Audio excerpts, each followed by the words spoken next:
రామాయణం.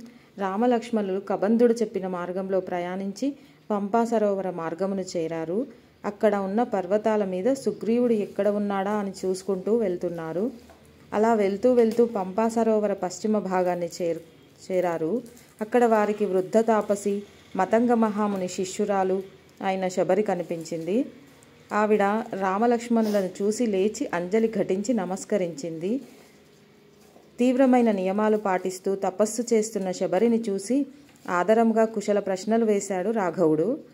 తల్లి శబరి, నీవు చాంద్రాయనాది వ్రతములన్నీ పూర్తి చేసుకున్నావా?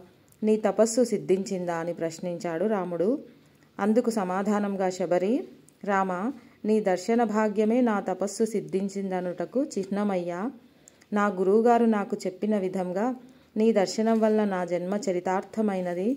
రామ, నేటితో నాకు సకలము సిద్ధించింది రామ అని పలికి మతంగవనం నుండి తాను సేకరించిన మధుర ఫలాలతో వారికి ఆతిథ్యమిచ్చి, రామ, నీ అనుజ్ఞ అయినచో నా కళేబరాన్ని విడిచిపెట్టేస్తానయ్యా అని పలికింది ఆ వృద్ధ తాపసి.